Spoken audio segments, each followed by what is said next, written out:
Welcome back, No Means Nerds. No means nobodies. No means no next. To the No Means No Thing podcast.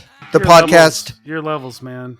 Are they really crazy? They're really spiked. Yeah, sorry. Well, no, I'm going to start did you again. hear I what think he you're right. said? Now I see. No, I see. leave it because No. ridiculous. I'm turning it back because now I see that my gain was turned up really high. Yeah, there you go. There we go. Funny. All right, wait. Give me some more. Oh, Quiet. jeez. Come on. That was a riot. You leave it in. Whatever. Hi. Fuck, no! God damn it. I Oh, can't. come on. I'm not doing it. All I'm right. not doing it. Come on. Welcome back, No Means Nerds, No Means Nobodies, No Means No Next to the No Means No Thing podcast, take two, the podcast where three absolute fucking idiots who can't control the gain on their microphone try their very best to find the very best No Means No song of all time. Spoilers, there isn't one. I am your long-lost host, Jordan. Sweet gains, bro. I'm Matthew. I'm gainless, Michelle. And Probably. the three of us Voltron into a podcast about once every couple of months. So here we are. We're good to go. Good to see you all out there. Good to hear you all. I formed a sebaceous cyst. Nice. I form a taint. Uh-oh. Now, so first we are going to go ahead and start drinking because I desperately need to start drinking so that I can I get to form nothing? What do you form? No, What do you form? I'm forming a drink, I guess. Let's go. I'm sorry, Michelle. I didn't mean to fuck you out of the Voltron. Well, Listen, hey, everybody. If you can't tell, this is where we're at already with the podcast. So it's going to be a good one. yeah. Michelle is... What? I'm trying to think of something funny about what you are in the Voltron. I can't think of it. So instead, I'm just going to drink a bunch of whiskey. That's what I got tonight, everybody. I got whiskey. She's a ponytail. She's the I'll be ponytail. The ponytail. All right. All right. Anyway, everybody, I have whiskey tonight. Big That's surprise. a deep pour. It's Well a big done. fucking pour, man. I'm Yeah. going off. I'm going in. You might have to pull me out. Michelle, please let us know what it is that you have this evening. Well, I have a special treat. Oh, good. I have Matthew. I'm going to do it. Are Nice. you going to do it? No, I'm not. I'm not. Oh, I decided okay. not All to right. do that I because don't I wanna- figured you would. I didn't want to steal fuck. your thunder. Yes. Oh, yes. Yes. Yes. Oh, yes. I am going to enjoy a can given to me in a 6-pack from John Wright himself of Fuck yeah. punk rock beer Look at that that. was made for him at the Pittsburgh Brewing Company show. Nice. This dude that owns this Hold that joint up to the camera. make that the fucking... Can you get a good Nice. shot of it? Graphic Already complete. did. Or maybe you can just use your own can or something. I don't know. Punk I brought rock. Matthew a couple. I have a can of this stuff, and it's got a great label, and it's got a great thing on the back, which I can read later if you want to, but I won't do it now. But anyways, yes, this was given to me by John, and I brought a couple up for Matthew to enjoy and nice. share. Mhm. Jordan, I wasn't going to try to mail one, even though I'm glad wanted you to, didn't. but- I don't think it would be a good idea, but I will live Okay. vicariously All right. through you now. All right. Yeah, and I think this was made just for the gig, so this guy made it just for the fucking gig. Keep one unopened, will you? Like, just keep one. Oh, no, this is the last one. I gave That's all right. my housemate... We'll keep the can at least. Keep the Oh, can. no, the cans... Oh, I've Yeah, got yeah. all 6 cans. Are you Okay, kidding me? good. They're not going anywhere. Good. But, like, what an honor. Like, Yeah, he that's gave incredible. us a 6-pack, and I'm like, John, come on, bring them home and hand them out. He's like, no, I got plenty of those. These are for you, because we housed the band for a couple of days when they were Nice. touring. Sweet.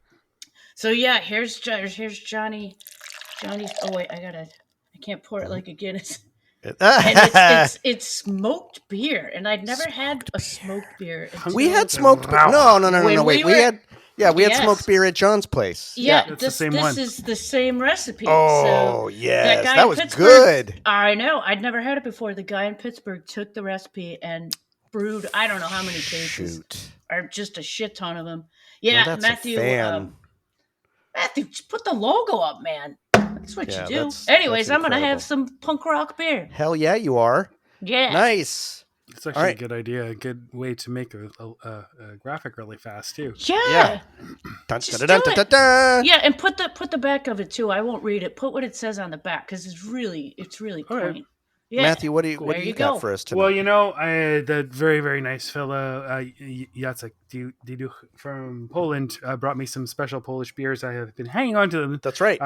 And you know what? There are two left. It has been that kind of day that I'm not going to,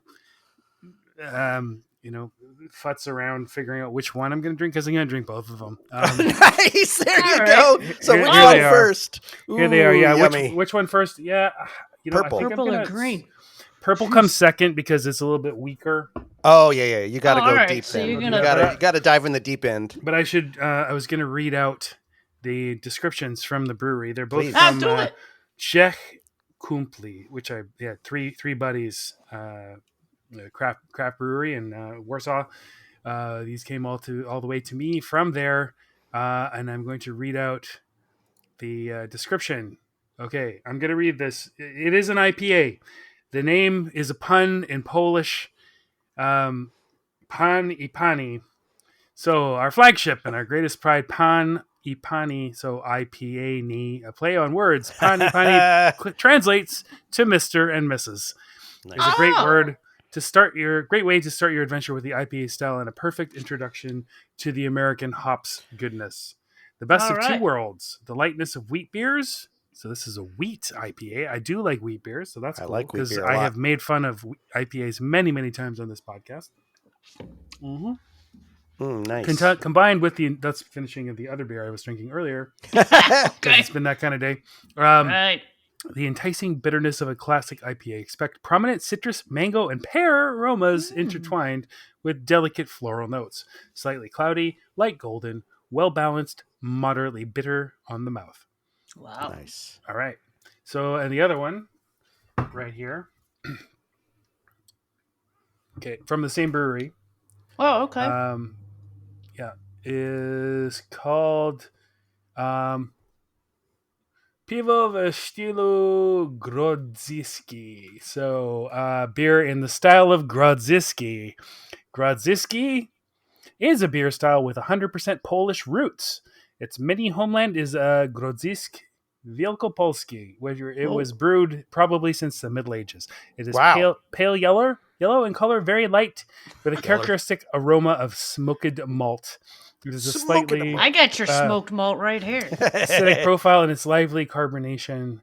Its bitterness is low, which enhances its refreshing qualities. Not without reason, it's called the Champagne of the North. Oh, We are proud to be one of few traditional breweries in the world smoking the malt ourselves. So, another smoking the malt. Rauk. So try our. This is from their website. The new version has grilled lemons and red pepper. This one has What? Lemons and peppers. smoked plums and Mirabelle, which are a small yellow plum. Nice. Yeah. Sounds Jesus. fucking delicious. Yeah. You don't even need to Excellent. eat with that. Hey. So there we go. And the alcohol volume. First one is 6%. nice. And the second one is 3%. So that Nice. should 3. Oh, wow. That's less than Guinness. ease me into bedtime because I am middle-aged man. Both of those stacked up might equal my deep pour whiskey. We'll see. So here we go. Pani comes first. Thank you again to Jacek for bringing these all the fucking way from Poland. Yeah, that's awesome sauce. That's incredible. Well, which is actually I have discovered recently that even though my ancestry is Ukrainian, my Baba and Didu actually immigrated from Poland and had look at Polish, that. so I'm hey. Polish. Sweet. I love it. I didn't find that out until recently. Sweet. I always figured they were from the USSR, but they never actually lived there. They were always in Poland or some version of Poland. So I'm Maybe Polish. related to Hummer. Nice. I'm Nice. Ukrainian, Polish, Canadian. Nice. Oh, A good triumvirate. I love it. Well, everyone else out there, I hope you haven't that's waited to drink since the time you heard the last podcast. I don't even remember what that was, but if you got something now, crack it open. You're on the John, you're walking Teddy, you're shoveling snow at this time of year, Washing dishes. washing dishes, you're just kicking back in front of a fire, whatever it is that Shopping. you're doing. God, I hope not. Just enjoy. We're gonna try to break down some fucking bangers today. Before we do that, though, I'd like to hear from both of you. Mm. How was that fucking legendary show the other day? Tell me a little bit about this It's show. terrible. You should be happy you didn't go. Yeah, Yeah, I'm sucked. sure it sucked, right? It Boring. fucking blew. Really Suck-ass, yeah. repetitive. Like I just kind of couldn't hardly. Every Same band sucked. bass lines, yeah. Every band sucked, and the more they played, the worse they got. Anyway, fuck that. It's awesome. It was Invasives and Victim's Family opening for Dead Bob. Jesus. So that was utterly fantastic. I realized that Victim's Family I had not seen live since they opened for No Means No, I believe, at the Cedar Hill Rec Center in Victoria, British Columbia, Canada, and Andy was still in the band. That's how long it was since he's seen them. That's crazy. That's crazy. Yeah, so that would be 1990 or 1991. Yowza. Something like that. So something like A lot of that. water under that bridge. Yeah, exactly. And you're And did they kill it? Did they kill it the other night? Boy, did they ever! Oh, they're still killing Oh. it. Fuck yeah. I've seen them a couple Oh times my within the last God. few years. Yeah. And Invasives are fucking Oh, fantastic as well.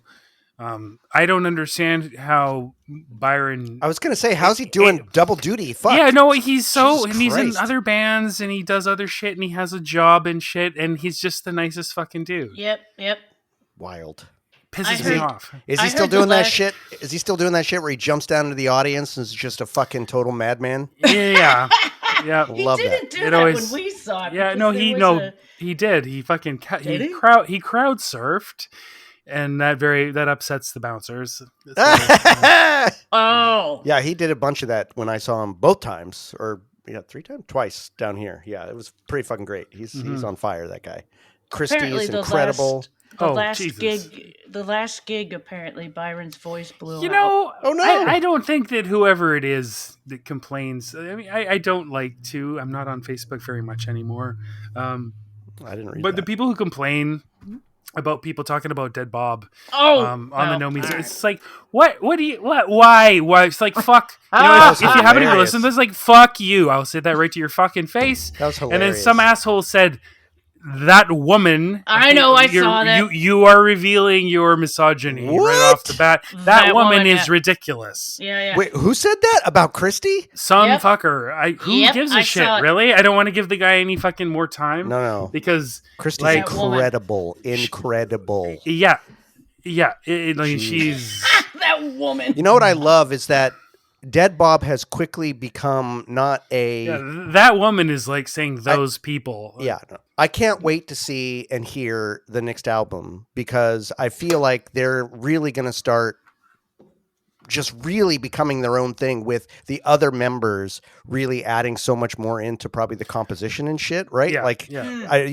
all the first songs were John, and then he brought them all in. But to hear them come into their own as a band is just fucking incredible, and it's Yeah. going to be Yeah. incredible to see where they go. I'm No. so fucking stoked. Just incredible. fucking, Christy, for me anyway, is a standout. It doesn't Oh, fucking yes. matter that she happens to have like 2 X chromosomes or whatever. It doesn't fucking matter. She's just fucking amazing. No, she's Yeah. a It force. Doesn't matter. She's a a woman force or of not. I was nature. like, what the fuck? She's up a there and force she's of just nature.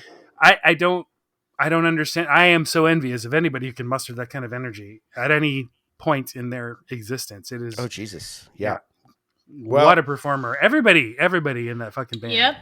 And Yeah. anybody And who hasn't Richard gotten to see Simmons, them. who's doing his sweating to the oldies over there. Oh fuck And yeah. the fantastic thing, John, being the Oh, incredibly talented person that he is, there's no ego. There's no No. ego in it. No. Nope. Like he just like lets. I mean, I shouldn't say lets. Like just sort of sits and permits. Invites. He is the You only know, one and sitting. invites. Thank you. That's. I'm trying to find a good verb for it. He just Yeah, He's no, like he the only one invites sitting, everybody in. accepts and just like lets the other people do their thing, and John is cool with it. And Yeah. he's just letting the mix and the Talent. catalyzation Yeah. happen. Yeah, and having a great fucking time with it. You can so many tell. fucking- yeah. He just fucking loves it. And Yep. loves to see them all just adding in their secret sauce I mean, into what he originally brought. He's an old man. I'm sure he gets tired, but I Yeah. think it's as far as Well, this that's why sort he of sits. Yeah. this project of his that he's wrangled to, like brought together. He'd be an insane person not to just be marveling at his own cleverness, but he doesn't. Yeah. So he must be in it. Like it's just Exactly. so, okay. I really hope that Dead Bob tour Europe. I'm sure that they will. I don't know That's how they the rumor. couldn't. But boy, oh boy, I can't say more about them. This might be a little bit of a controversial take, but towards the end of No Means No's career as a band, it might have been me getting older, it might have been them getting older, it might have been a combination of both, but there were times when I don't want to say it was phoned in. It was never phoned in, but I'm just sort of, okay, I've seen another No Means No show. Yeah. The excitement and the energy of a Dead Bob performance, 100%, dude. maybe surpasses the tail end of No Means No's career. Well, the alchemy of of this particular group of people of Dead Bob and the personalities they bring to it is fucking stunning, right? Like the fun that they're having in playing these shows. I mean, I still the highlight of this year for me was bringing my two kids to see them, and there were probably like 20 people in the audience, and we were just fucking going crazy. And the stage was so small that they were just crowded in together, and it doesn't matter. They still gave like the best fucking show I've seen. They were incredible. Byron was all over that place. Like he was hardly ever on the stage. He was like down amongst us playing the whole fucking time, probably because he didn't have room on stage. But they were incredible. The energy that each of them brought. And that's when I got to see Ford like just fucking tearing one of the club guys a new one because they wouldn't stop the smoke machine. And he was just like not fucking having it. It was awesome. It was just absolute pinnacle. Absolute pinnacle. So here's to many more. And Byron and Christy, this at the show, this dude comes up to me and sort of taps me on the shoulder. And it took me a minute. I'm like, holy fuck, Trevor, Jesus, I haven't seen you in I don't even know how long. And it turns out, I'm like, I'm surprised you recognized me. And he's like, I didn't. But I saw your post on Facebook. You were talking about Byron and Christie's cat, Chabby. Oh, and I said to them, like, I'm friends with them, and I saw like, oh, you know Matthew Kowalik, like how that works, and they're like, oh yeah, he's right over there. That's awesome. Amazing. And so, this dude Trevor, I have known since we're in Madame Vinay's split 1-2 class. I was in grade 2, he was in grade 1. Shit, that's a long ass time. Yeah. There was like 600 people or something at that Vancouver gig too. It was like a welcome home.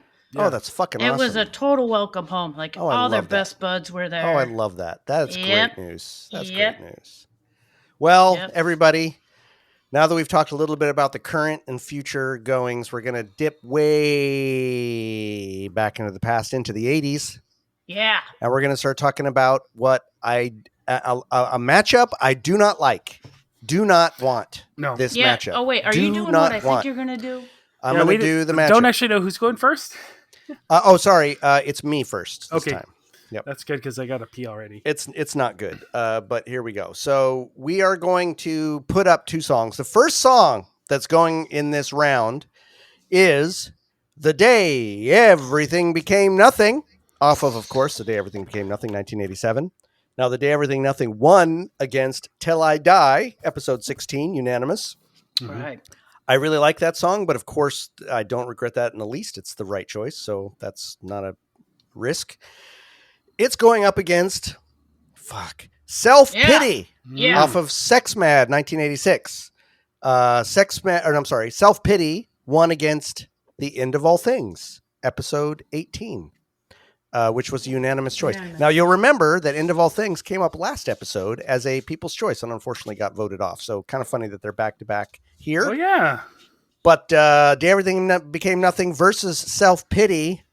And Self-Pity was also on the 1984 Vancouver Undergrowth. There you go. It was a cassette, so it actually came out. Was that a different version? It was a very different version. I haven't heard that. I want to hear that. Which I will talk about. Great. I can't wait to hear that. Matthew, So we're going to go super ahead duty. and we're going to hear a little bit of that. Matthew, do you want to go ahead and take a piss while we... Yeah, I do. Why don't you go do that while we listen to this track?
See, nobody loves me.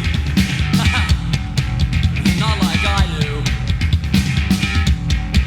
Self-pity, self-love, self-pity, self-love, self-pity, self-love, self.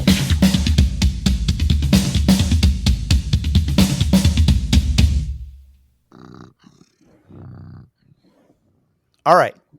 So we've emptied our bladders. We've heard cat purrs, which somehow we'll get back into the mix. And You now have to. we're going to start talking about these two songs. What do I have to say about these songs? Compare and contrast. Fuck. So both of these songs are incredible. The Day Everything Became Nothing has always been a standout for me. Of course, it's just incredible. Self-Pity, I've talked about before, was a song that has really grown in my estimation. I think I didn't take it as seriously, or I didn't listen to it as deeply as I should have back in the day, as was the case with much of Sex Mad. But Jesus Christ, that song. So Day Everything Became Nothing. I mean, both of these songs are deep in the pocket of the kind of shit No Means No talks about. I think The Day Everything Became Nothing is a Rob song in terms of its lyrical content. Self-Pity is a Andy song. Andy songs to me, they both touch on similar things, but Andy songs tend to be, I think, more directly personal in a sense, even if they're not autobiographical. Whereas Rob can get really, it's about things that I think he can really feel, but he gets very deeply philosophical about it. So in a sense, I don't know that these two things point at similar things, but I think Day Everything Became Nothing, on a certain level, of course, it's a song about the apocalypse, but it's not the kind of as is very clear in the lyrics. It's not the kind of apocalypse that we're used to thinking about. It's an ontological apocalypse, right? It's an epistemological grenade that just kind of explodes. And red leather, yellow leather. Epistemological apocalypse. I said that right. Epistemological apocalypse. It's hymnotizing the eschaton. Would you speak English here, please? I'm speaking very good Queen's English. And this song, the way that it talks about what it might be like to wake up and just have all of the common meaning we all share just fucking wiped away is so fucking No Means like No. Now when I go outside. Well, I mean, there's that, right? It's very the United States very much feels like this song right now. Yeah. But on a personal, Jordan? On a personal level, this is one of those songs that Rob really gets to, where he really points to the fiction that we live in that defines us, and that what would it be like if that fiction were just wiped away, right? Like we live in our own myths, in a shared myth of meaning. And what would it be like if that meaning was just gone? If you just woke up and that meaning was fucking wiped away? If it really was a day when everything became nothing, right? it's fucking gorgeous. The song, it's funny Yeah. as shit. It's funny as shit. It has like some of the all-time banger fucking lines and stanzas of No Means No. I mean, Jesus Christ, there were no miracles at the 7-Eleven. No one screamed. No one even asked Don't even ask why. why. There's just like everything had somehow quietly died. So let it die. It's just like, fuck yes. It's anthemic about how tenuous our kind of common shared myth is that we all live in. It's really, it wouldn't take much to just blow it away, wipe it away, and then you're just fucking left with nothing. Then I guess you're just Bob, you know, like, fuck, well, weird being a Bob, but I'm going to get used to it. It's all I fucking can do right now. What the fuck? And I just think that is so No Means No. There's just, Yes. I don't know if there's any other band that can get away or talk so well about something so deeply philosophical. This is a deeply, deeply fucking philosophical fucking piece of music. It's not just a, well, fuck you, who cares about whatever. Like, it's not a middle finger song. This is a song that gets to the root of our very nature and plays with it and says like, well, what if that shit went away? It's fucking great. And the music in the song is incredible. I have to say, I think the opening on Live and Cuddly to this song is canonical for me. I wish that were the opening on the studio recording. That is so fucking good. That musically. opening musically is so Yeah. fucking good that I just wish that and the bang bang bang bang bang the Andy's guitar on it, it's just, oh my god, and the interplay of the rhythms, holy shit, down to the Nazi count off, right? It's like, fuck, I mean, it's German, I know, but it's very much sounds like he's being a Reich monster. So it's fucking incredible. This song is absolutely super, super, super, super top shelf. And I think it's very indicative of No Means No and very indicative of Rob and how he can take something, make it very, very funny and yet deeply meaningful at the same time. And you don't have to take it that way. And terrifying. And terrifying. And you can listen to it on the surface and laugh about it. But if you sit with it long enough, it's like, yeah, fuck. And I've definitely had moments or periods in my life where I'm sitting in those moments where like, fuck, this all just is meaningless. Like underneath all of this is fucking nothing. It's nothing. We're making up all of this. And that really is one of the most deeply uncomfortable places you can be in. Mm-hmm.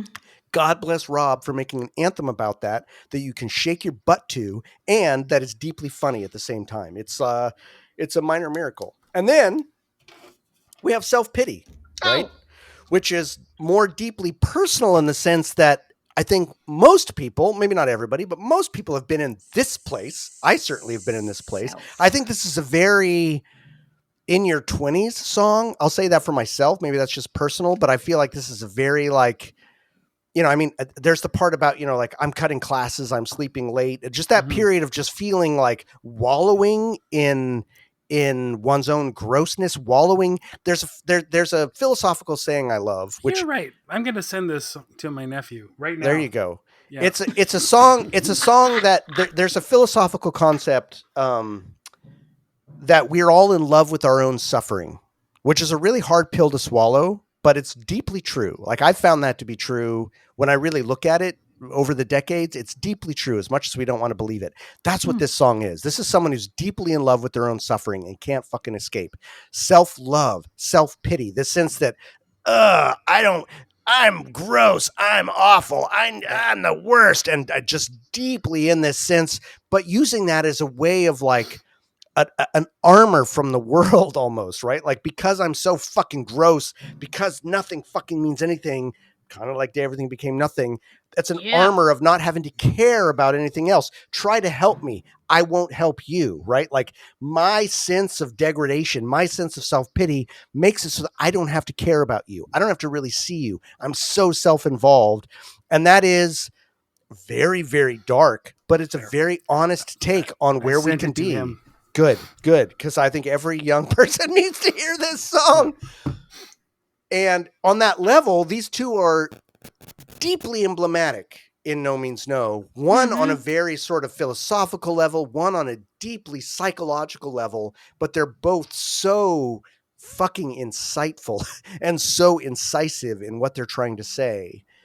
Now, what I would say about self-pity, that doesn't necessarily put it above Day Everything Became Nothing, but self-pity feels more holographic to me in the way that the music makes me feel what Andy is saying. I Oh, get this man. sense of the real darkness, the real repetitiveness, the real sitting in the darkness, and then those manic periods where the fucking music and the sound and the guitar just go fucking crazy, especially in that part where it builds and builds and builds until you know that Andy's just turning that knob on The the whatever the knob. fuck that is until it's just like Oh, into the that thing. drop. And then it That I mean, just talk machine. about this is No Means No, like this is their fucking beat drop, right? Like of everything that they've done, this is Yeah. their fucking beat drop, and then just where it just drops back into that bass line, boom, boom, boom, boom, boom, boom, bang. Oh. It's so fucking good. Chilling. Yeah. It's chilling, and It is. so After all it- these years. the Yes, it is music still. to this fits the tone, fits that magic holographicness that they can get where everything plays together. Now, that said, I think sorry, it's not small parts. I think The Day Everything Became Nothing also has that in the sense that it's playing off this sort of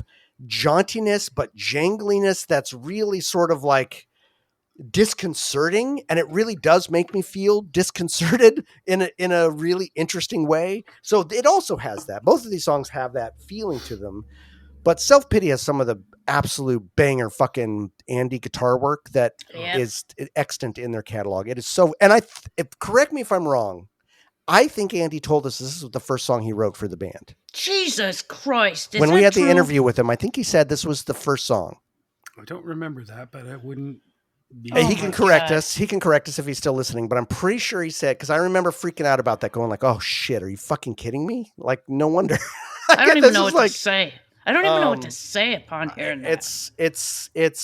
it's fucking incredible. So I mean, how well do the lyrics fit the music? I've already talked about it a little bit. I think Self-Pity sits so deep in the pocket where everything goes well together. You've got that underlying bass line that just repeats and repeats and repeats. And the fact that it just starts off with John's drums, it's that Mhm. really sort of like sitting in the corner of my room in the dark. And then the guitar comes in and just fucking cranks everything up to 11. Like I just did a line of fucking meth, or I'm coming down off of meth or something. And it's just fucked up. Again, my 20s where I did some meth, right? Like that, it really captures Did that you feeling. really? Oh yeah, it really Okay. captures that feeling of I'm just. on meth right now.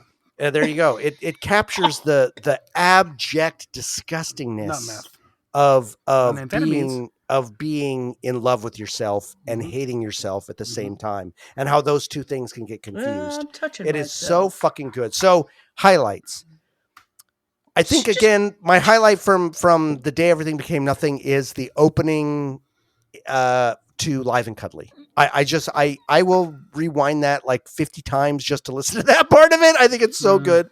The whole song is good though. And it's slightly faster. Slightly fester. Yep, that's a good yeah, point. yeah. The highlight for Self-Pity is the last like 30 seconds where it comes off of the really intense musical break, and then you have Andy just going like "Ah," and having like this weird ass groan. And I love the fact that it ends with the Andy going self-pity, self-love, self. Just Yeah. ending with self. That just God. incriminating like love and hate all in Fucking one snake. fucking phrase. Again, Andy Kerr with the absolute pinnacle of fucking of punk vocals that have Yep. ever Yes. been put on tape, man. I mean, Jesus Christ, this guy. And the guitar in this is He is just Andy. swallowed all the fucking 70s and 80s vocalists like whole, and then regurgitated the fucking perfect- Nice. Leveled them up. He is And more the than guitars too. This is a good example of someone being more than the sum of their parts. He has a lot of influences, but Some he of their took small them parts. all. There you go. He took them all and he elevated them Yeah. into something absolutely unique that I don't know that anybody ever will fucking Yeah. meet again. And in a Andrew, totally if in you're a- listening, in- you're a very good vocalist. Thank you.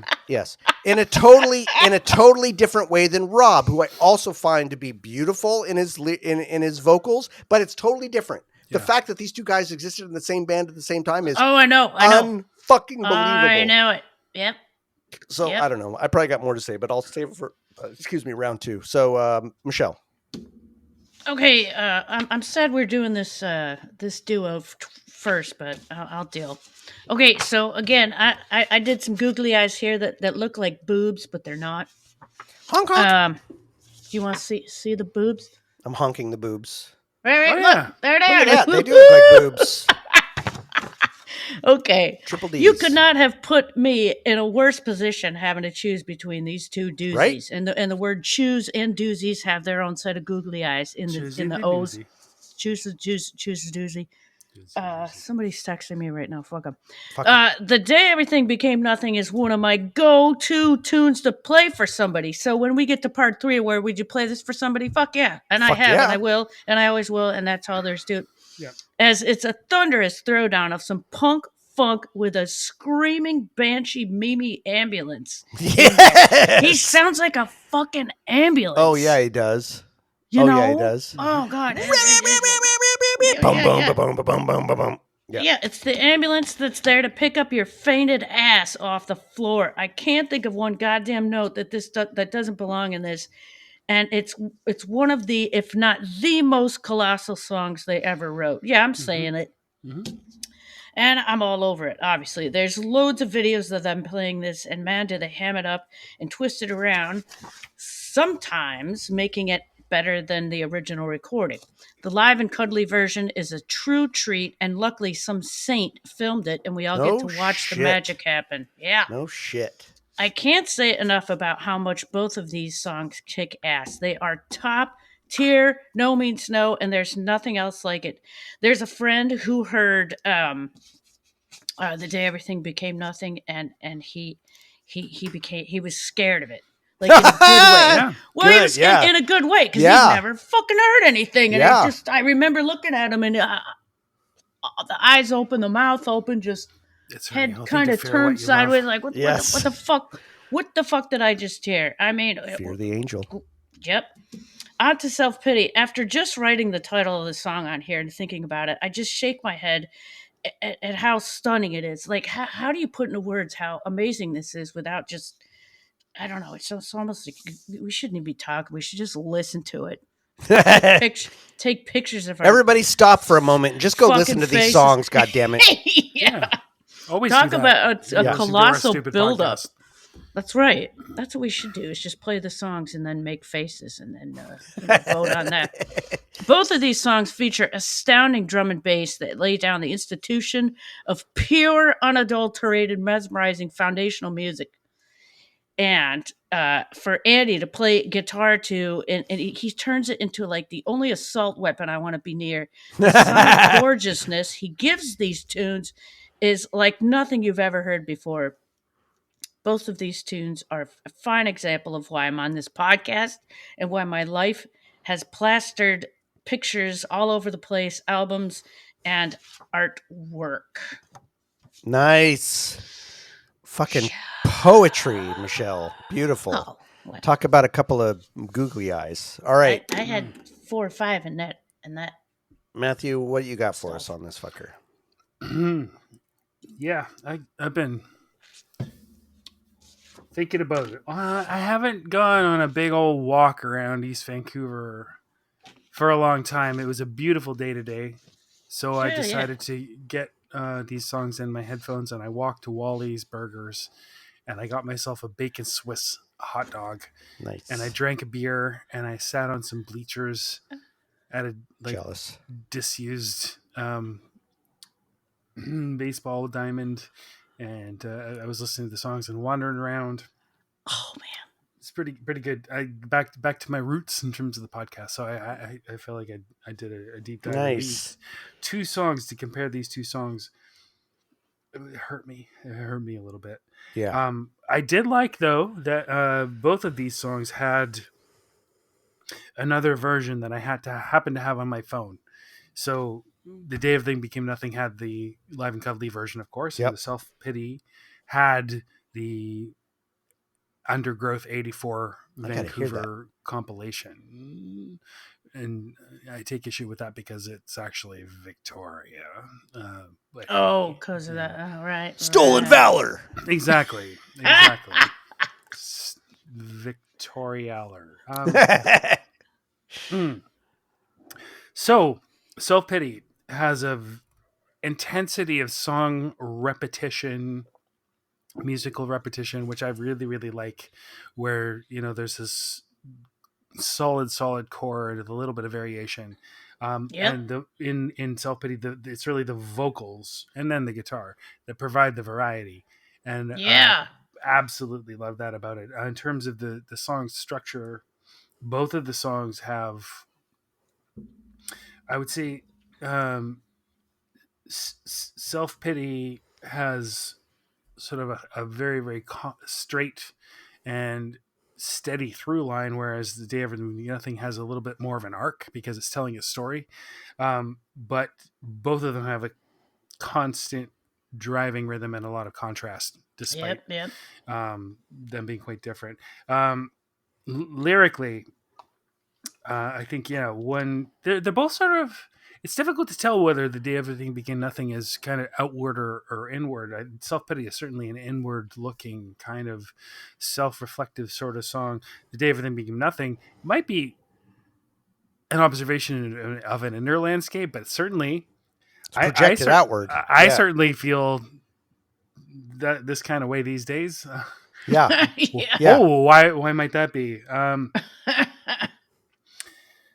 Yeah, he's doing the Sprechgesang, the contrast between the really really driving rhythm, which goes all the way through it, and then the really banal delivery. Yeah. Wait. What are you talking about? The day? Yeah. Yeah. The day. Oh, okay. Yeah, it's really just sort of very matter of fact, and this is the contrast is the whole point. I think. Yep. So the lyrics are super super duper funny. Um, I think there's definitely humor in both of them, but I think self pity is definitely more self torturing, and this Day Everything Became Nothing is really just sort of accepting the void somehow. We're fucked. I think 2 sequels to the Day Everything Became Nothing. Every Day I Start to Ooze. Yep. Very good. Yep. It is 100%. a sequel, and I think 100%. Lost also. Oh yeah. Sure. Oh. Sure.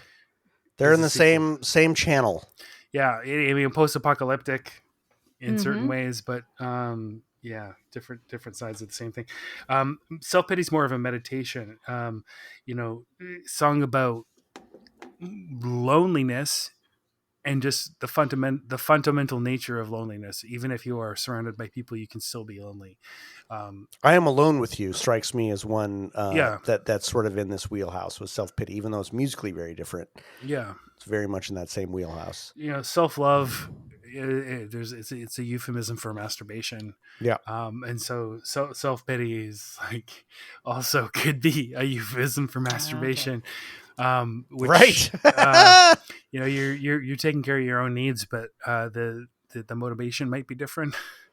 Try to help me, I won't help you. Yeah. Incel. Well, I'm touching myself. Little aside,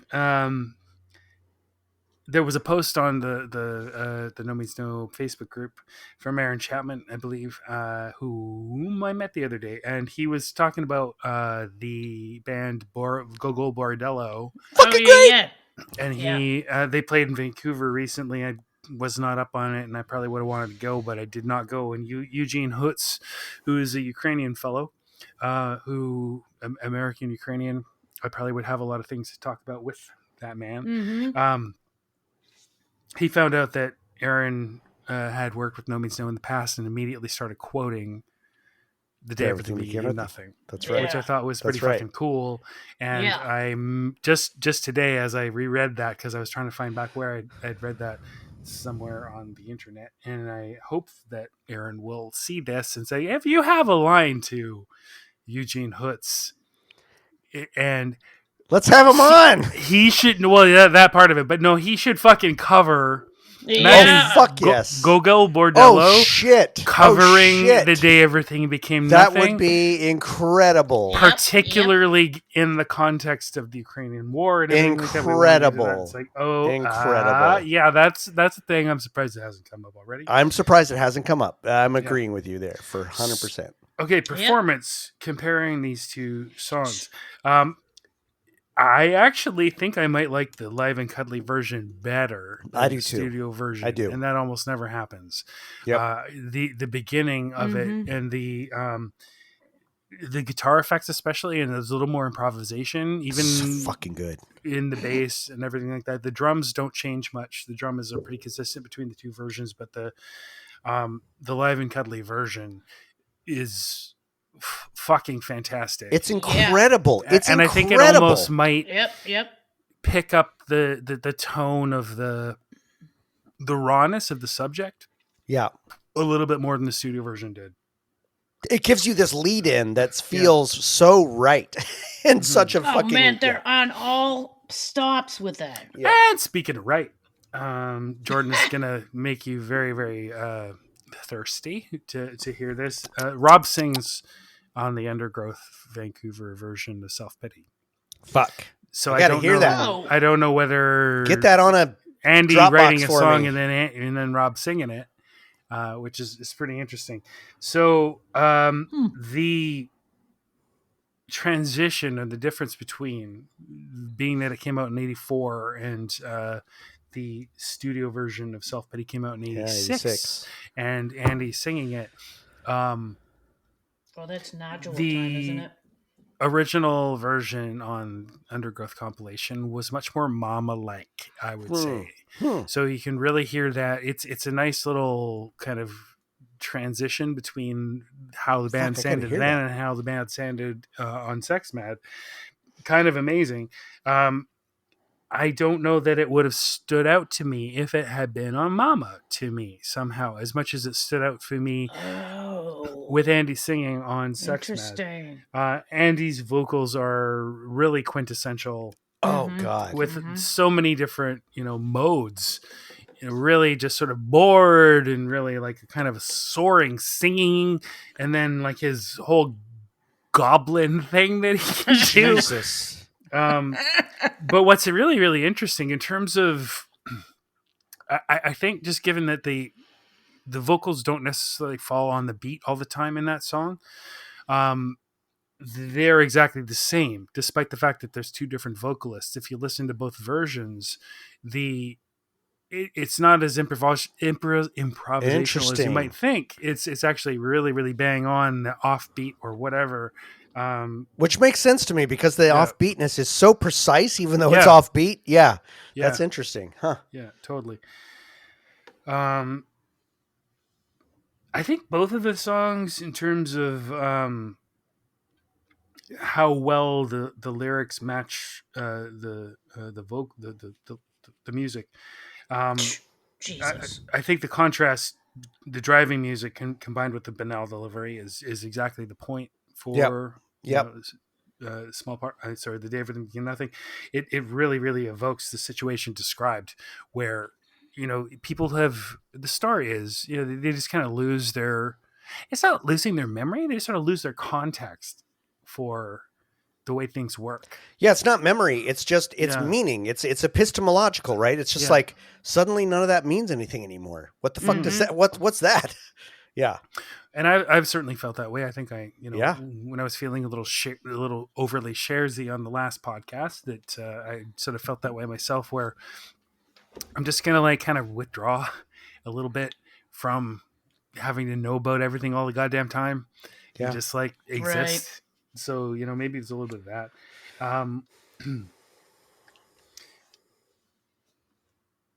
Self-pity is definitely an internal monologue. I think it as you say, like the song of a person in their 20s, the constant bass and drums that are really, really unchanging and even more unchanging. There's a lot of songs like that, but especially Rob does more improvisation within the theme and John too, but it's really, really constant, really, really unchanging and self-pity, which I really enjoy.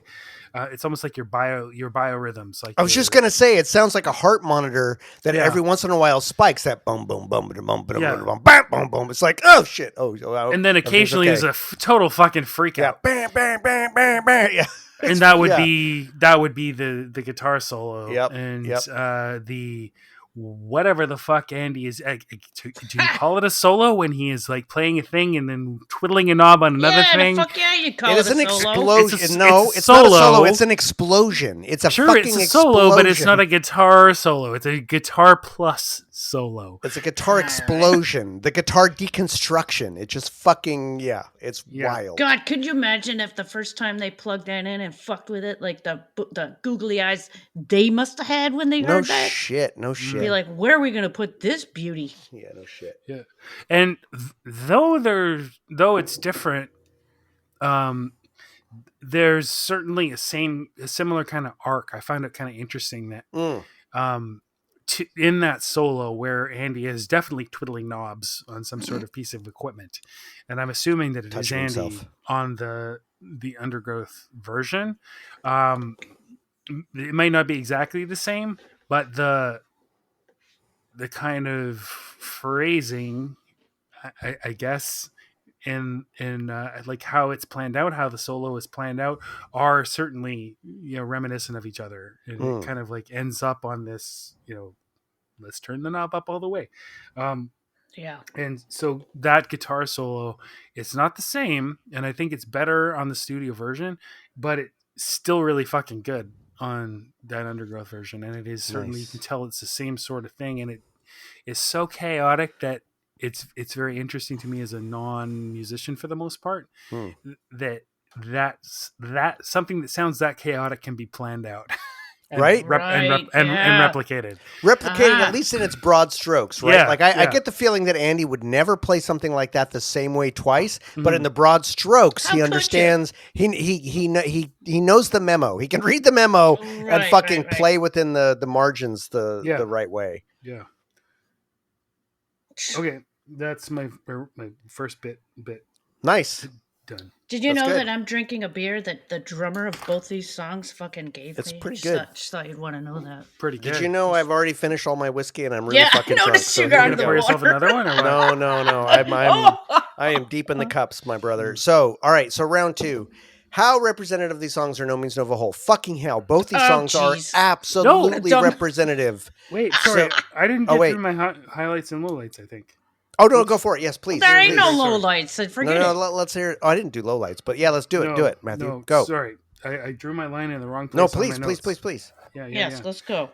So Yeah. my highlights in the Day Everything We Get Nothing are the guitar effects on the live and cut tape version. Yes. As the guitar comes in, he's playing on the little. Roland. I think he's playing on the strings up by the, Yep. the pegs. Oh, yeah. Yeah. So good. Highlight, yeah, obviously. So there's a part in the David and We Get Nothing where there's like a pastiche of 60s guitar, and I can't figure out if it's if they're playing a particular song or whether it just sounds like that, and it's always bothered me. I've never been able to because I Do you mean lack the- Yeah. That part. Yeah, it's so fucking good. It's so funky. I don't know. I never thought I never. Because Yeah. I am unable to. I'm not a musician. It does I'm sound certainly not familiar, that kind of though. musician. It does Where sound I- like it references something. Yeah. Yeah, I agree. It feels like it references something, but I've never been able to figure. You know out what? and It's almost not like- a low light. It's maybe my own deficiency of. It's almost like it's so good that it feels like it must reference like it's something. somebody's. Yeah. Right? Like that's got to be This someone's must have riff. existed before. Yeah, that's funny. God. If there's any low light to the Day of Everything No. We Get Nothing, it's almost like it's almost on the cusp of too tongue in cheek. Almost, but not quite. Yeah. And that's almost like, is that a feature or a bug, right? Like that's Yeah, no, so- exactly, yeah, exactly. Yeah. The humor is there. It's almost too much, and I feel like the humor. There's both humor in both of these songs, very, very much so.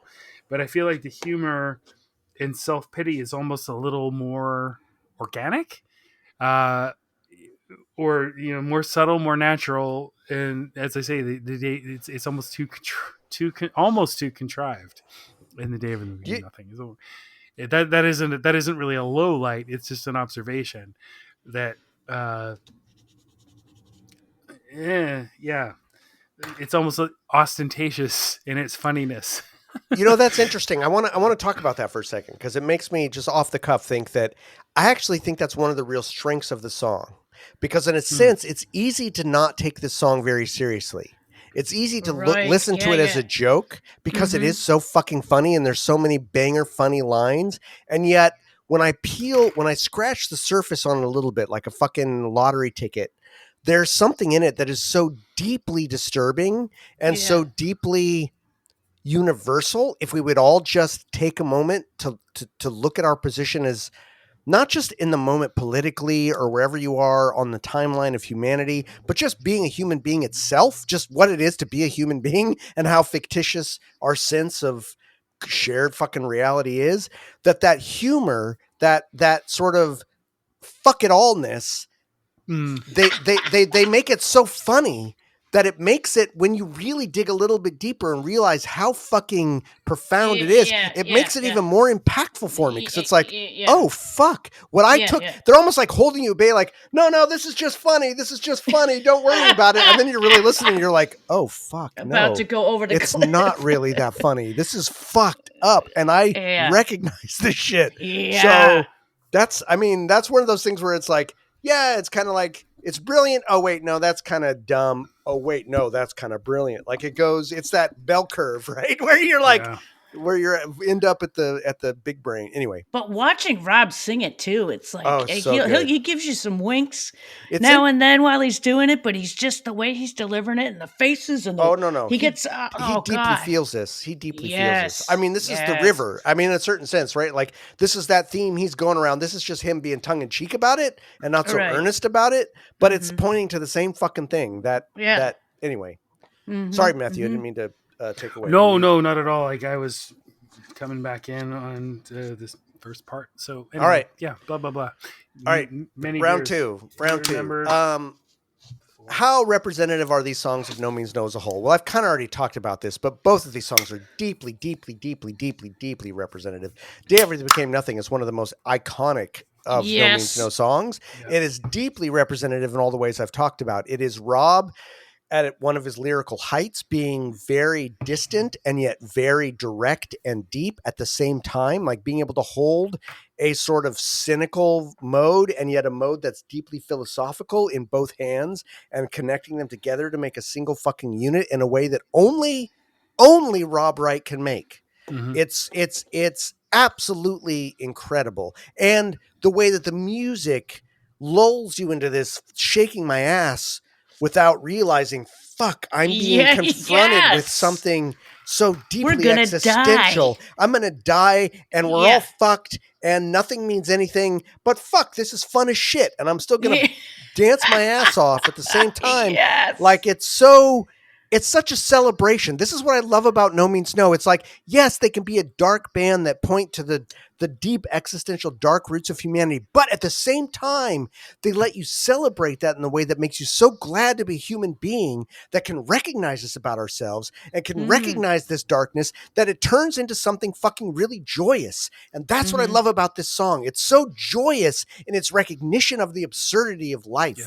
And that is what makes No Means No so fucking iconic. That it's not just like, I'm a dark band talking about dark stuff, but it's like, no, I can feel this like inveterate joy at the absurdity of existence. And this song is such a pinnacle of being able to hear the absurdity of the nature of fucking being a human being and just going, fuck, it's weird being a Bob, but I'll get used to it. When you gaze into the abyss, the abyss also gazes into you, but is wearing with a clown googly nose. eyes. It wears googly eyes. The abyss has fucking googly eyes. God damn it. So it's exactly it, man. And so it's so iconic of that. And yet, Self-pity, on the other side, is so iconic because it takes me not in an absurdist way, but in a way that makes me deeply uncomfortable with how I recognize that in myself.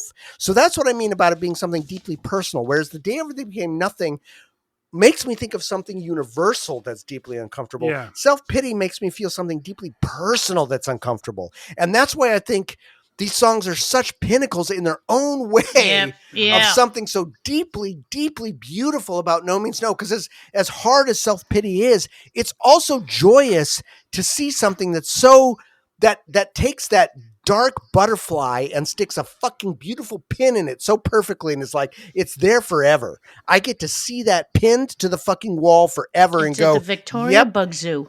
Exactly right. And I love the fact, and again, both of these songs, everything about them so perfectly encapsulates what they're trying to say.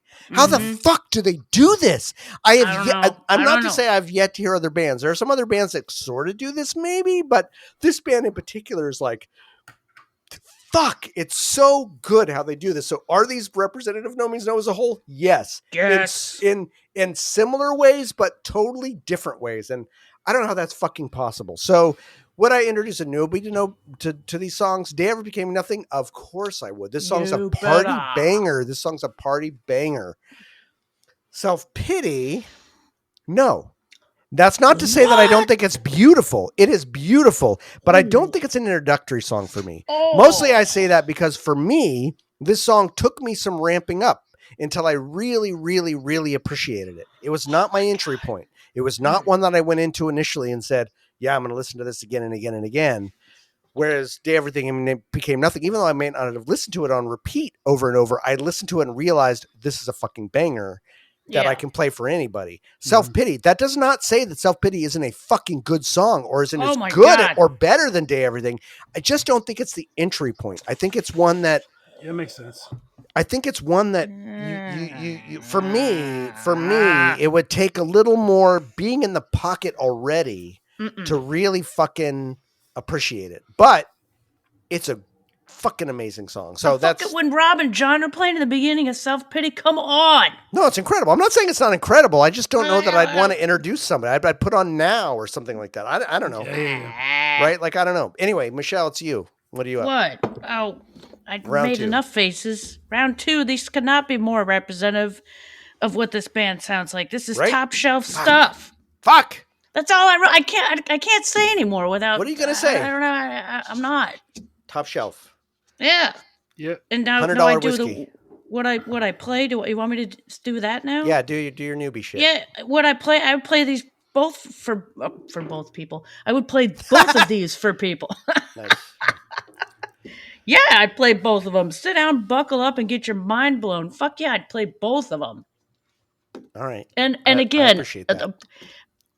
I'm not a big lyrics person, but both of the lyrics in these songs, I think I know most of them.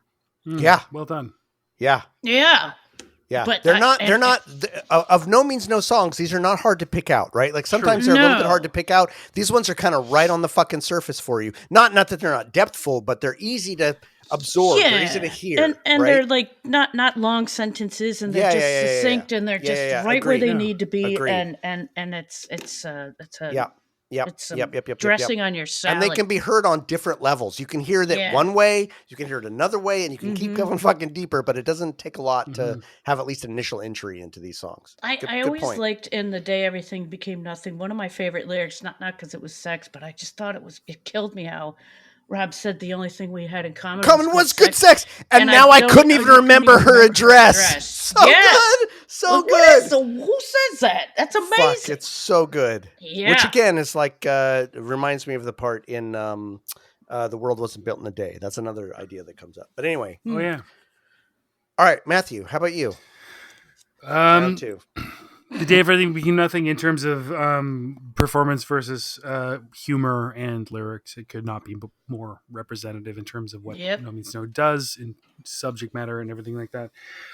Self-Pity also, same thing. Internal version of the same thing. It's a very, very perfect representation also of Andy's role in the band, I think, especially if you compare the Undergrowth version and the Sex Man version, because it's very much traces their transition from Mama to Sex Mad, I would say. And this interesting. really illustrative of that. In terms of where these songs stand in their body of work, I think The Day of Everything Be Nothing is obviously super, super iconic. Everybody knows it. That's the one that Eugene Hutt sang first. Right. But Yep. Self-Pity also, I think, is super important. And Yeah. it is Agreed. a real standout for me on Sex Mad. I wish it were a little bit more well known. Maybe it is. Maybe it's one of those ones that is Maybe it will be now. lost a little bit in how many other amazing fucking songs similar to it, like Metronome and like I'm gonna pull it out of my head, but there's a lot of songs that have a similar kind of structure on on Sex Man. Would I introduce him to a newbie? Absolutely, both of them. Both of them for sure. The Day of It Be Nothing because of the driving and not overly complicated drums at right from the beginning. I think it's just like it's like so many different people I would introduce that to. You wouldn't need somebody who's into math rock or fucking prog or anything like that. It's just like anybody was gonna fucking anybody who likes to that. groove. Like anybody, if you are into rap music, that's gonna attract you, right? Whatever. Self-Pity maybe a little less so, but at the same time, similar attraction. The very, very driving and very, very repetitive rhythm and everything like that, and not overly complicated. Well, complicated, but at least repeated. Anyway, so that is that. Fuck. What are we gonna do here? Now I gotta boys? vote. Now I gotta vote. Fuck, and I gotta piss so bad, so I'm just Me gonna too. vote. Take a piss. So, Push the pause. No, I gotta No, vote. we're not I gotta gonna- vote. No, I gotta vote first. Vote then so, piss. This is really, really, really, But don't draw it really, really hard. Yeah. I am voting for the end of all. Sorry, not the end of all things. I'm voting for The Day Everything Became Nothing because I think as a song, it is so fucking iconic.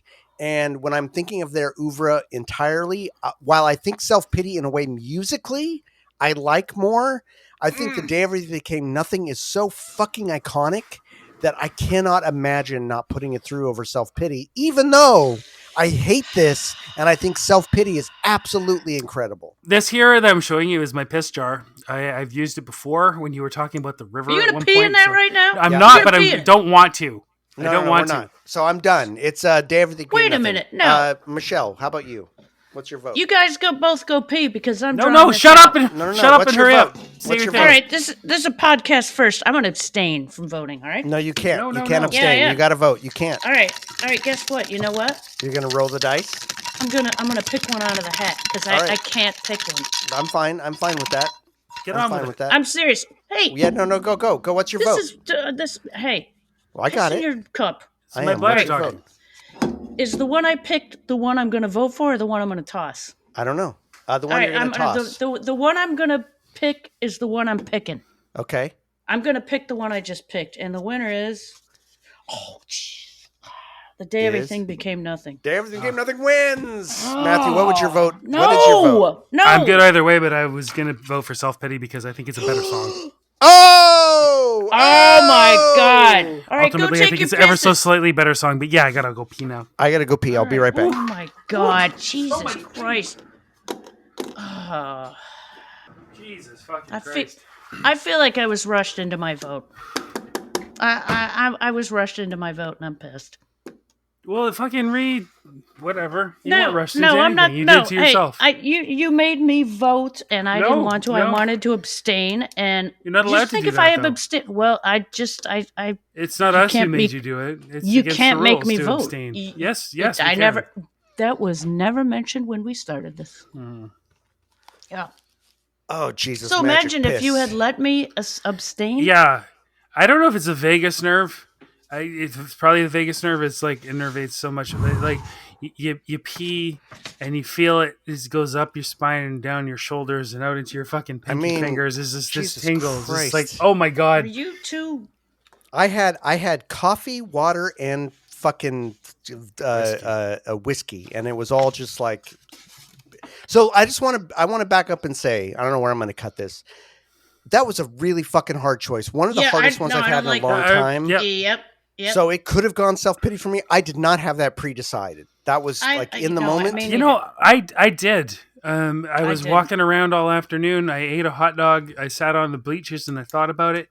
And ultimately, I felt like self-pity was not head and shoulders, like absolute fucking, No, I hear you. tiny I little went. fraction, but it was, I went I against was my- decisive about it. I went against my normal ethics here, which is picking the songs that I like more over the songs that I feel like are more important in a sense. And Well, I feel yeah, like I thought that's they're what your so vote is. they're so close together that Yeah. the day everything I feel like in their oeuvre is more important than self-pity, and that's what pushed it over the edge because they're so close to me. But I just love both these songs. I love went both by these how they songs. make me feel. Yep. You know, the day ever, it's amazing. It's so much fun. It's awesome.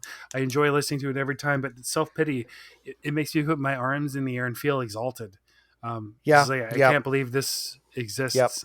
You know, I think what pushes me over the edge is that for the day everything, Rob walks such a beautifully fine line of writing something so absurdly funny and yet Yeah. so deeply universal. And Mhm. self-pity brings me more into myself that I just at this moment was more like I'm responding more to, I don't know, but that's just the moment. They're both fucking good. Anyway, we've got to I want move to in. be on record as wanting to abstain. I was forced to vote, and the You're vote that I forced. We picked forced you. is not what I. But unfortunately, I can't vote. I can't pick. between the two. unfortunately, self-pity is gone. So we're going to Come talk about a on. listener submission, and Matthew's going to read this for us today. Listen, there's still time for you to send these in. We're almost done with round 2. I don't know what we're going to do in round 3, but listen, if you guys keep sending this shit in, there's no way we're not going to read these or somehow. So send them in. We want to hear them. We haven't heard a recorded one in a while. Someone Yeah. put their fucking recording device up to their face and just talk about No Means No. I don't fucking care. I love to hear your voices, your accents. yeah. Let's You get know some what? Eastern Europeans. I don't fucking Yeah. care. You know what, asshole? You got a fucking recorder in your pocket. Yeah, if you're just listening to do this it. right now, you probably have a recorder in your Just pocket. fucking do it. So what's wrong with you? Every single person who's recorded has said, like, I'm going to sound like an asshole. I'm going to sound so fucking stupid. And you know what? You've loved hearing them, just like we have. You're not going to sound stupid. You're not going to be an asshole. Every single one of you who's done it has sounded so fucking good. And we've Yeah. loved every fucking one of them. Yeah. Be that person. Be on this. my You know what? God. This podcast has got maybe like a year left. I don't know. Maybe not even that. But it's going to be around for a long time. People are going to find this like 5 years from now. Be on the podcast. Record your voice. We'll put Fucking you do on. it. What's Fucking wrong do with it. you? Just It's going to fucking be do out it. forever. So If you've fucking do heard it. any of the other submissions, Yeah. you know you're going to be read out entertainingly. You know, maybe that's patting me and myself on the own back that I can actually read shit out loud. Not everybody can do that. I feel like I can do that to some I can't. That's why I don't extent. read them. Yeah. So there you go. You're going to be celebrated. You're going to be thanked. So send your shit in, asshole. No Means No Thing podcast Jesus Christ. at gmail.com. Do it. Do it. Yeah. Do it. Do What's it. wrong with you? Yeah. Just Yeah. fucking If do you're it. not You've been sending this waiting. in, Oh, if you're not waiting. sending this in, unless you have already sent it in, that is an exception, Which, thank you. then Thank you are an asshole. Yeah. Asshole. So Are you you don't. the asshole that got on the stage and, No, we- Rob pushed him Oh back shit! in the I love audience? that. I Wasn't love that that. funny? That was great. Now I love Wasn't you. I that love you. Even if funny? you haven't sent it in, I love We you. And I will absolutely always love love you. you. But I would But if you really don't love send you it in, you're an more. asshole. I would love you more if you sent us something. So Matthew, why don't you read this listener my submission? God. Which our By newest not listener an submission. asshole. Yes. I'm sorry, Crua. everybody. Wow. All right. All right, here we go. What is your No Means No origin story? I'm Wait, going to who is ramble this? through these questions, okay? Well, I'm just going to read it as it said. I'm not going to Please Oh, do, okay. please. All right. I'm adulterate sorry. anything. Go on. I'm going to ramble Go on. through these questions, okay? I got into them after going to Gilman Street in Berkeley around 1986 and getting the adolescents, Victim's Family. Oh my God, I'm a super fan of Victim's Family. Talked to Ralph and Larry when Dead Bob came here after PRB. Don't know what that is. At the end of bowling. Thank you. On the end of May 2024, I saw them at GAMH. Great American Music Hall in San Francisco. Right. Yeah. I was at You know both what? those shows. You know what, everybody? Fucking spell your acronyms. Thank you. Yeah. Just let the old geezers read them. and in Brentwood, and Fang and Citizen Fish, who I didn't even know were the Subhumans partially at the time, and Neurosis. I'm a super fan of them too, the slower stuff. I went to Gilman Street dozens of times from 15 to 18 years old, so I have a super old Gilman punch card / pass in my shoebox collection. I'm going there on September 20th, 1920. Hope it was fun. 1924 to see the legendary Subhumans. Yes, almost 40 years now since it started there. Wow. I had heard about No Means No through a high school friend and started listening to them on cassette tape and mail ordered Mama on cassette. The first album / LP I bought at the time it came out was 0 + 2 = 1. Fuck yeah. I was obsessed with the record, and as you all know, there was no mobile phone with a music app on it to jam to. It was the diamond to the vinyl, baby.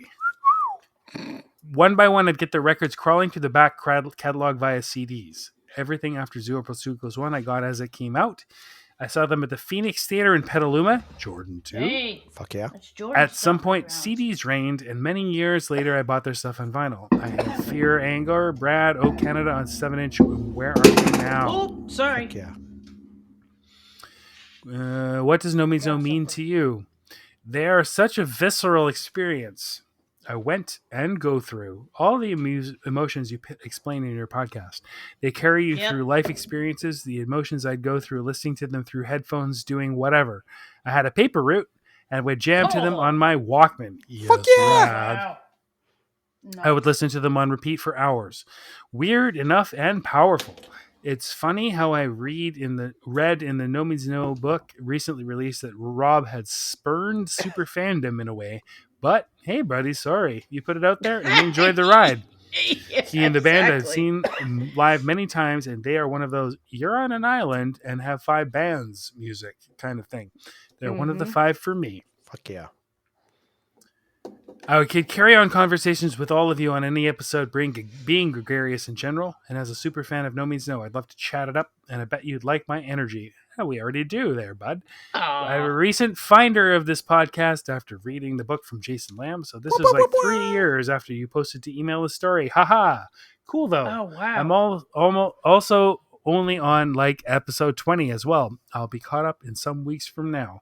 My favorite songs are from Dance of the Headless Bourgeoisie, so I'm almost done. If you hadn't pushed through, I Can't Stop Talking, because that album was like 0 to 4 at that point, and that was all like all in good fun. I hear you. I hadn't gotten to an episode of Give Me the Push It happened yet, so this is real current suspense for me. That's my favorite. I think it went through. Cool. I quote them pretty regularly. Rob and John are my nice. direct reactions to things that happen in the world. I've not only seen them perform live, but they performed in a couple of my dreams as well over the years. I mean, Fuck that's yeah. saying Really? something. Oh my. Right in here, he says, nobody loves me like I do. Self-pity. Nice, timely. How He's also about mentioned that? Subhumans, which will come up in a moment. So Yeah. very timely. This whole post. Different subhumans. Yep. This was is This guy's is hilarious. Interesting story to tell. This is hilarious. Myself and 2 friends went to the Starry Plow in Berkeley, California one year. Jello complained about that in the No Means No book, little bitch. He was Fucking probably Story there too, Plow of was course. amazing, of course. Fuck you, Jello, for that. Anyway, go ahead. It was the Hanson brothers, and at one point during the gig, John tilted my friend's head back and put a beard bottle down his throat, not forcefully. And he took a swig of John's beer in the middle of one of the songs. It's so funny. Lately, he threw up outside. Yeah. Oh, no. And he threw up. Everything. I did see John, I think, ordering some food at the small place at one point, and I really wanted to walk up and thank him, but I quickly took stock of the moment and how he was as a person and respectfully didn't chat him up. I'm sure he'd have been nice. He would have been. Jello, I think, was bothered they play a small place, but I loved it. Thanks for all the episodes and the memories. This little band is literally the best. Yep. Sincerely, Jason Crua. Nice. Oh, okay, there's the Jason, name. I Alright, was good. at that show. We've been now clearly at a bunch of shows together and just never knew it.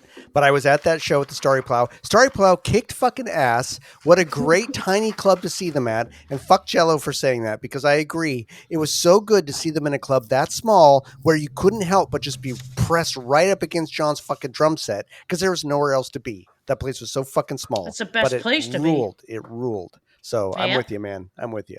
Thank you, Jason. That ruled. For the rest of you, do what be a Jason, right? Send us some shit. He found it from the book. You know what I mean? Podcast at gmail.com. Yeah, Please which do if you send in haven't- your stuff, if you have your submission, you can write it in, you can record it and send it to us. If you have any technical issues, you can ask us for help. Not ask me. Yeah, Don't just ask Strangey.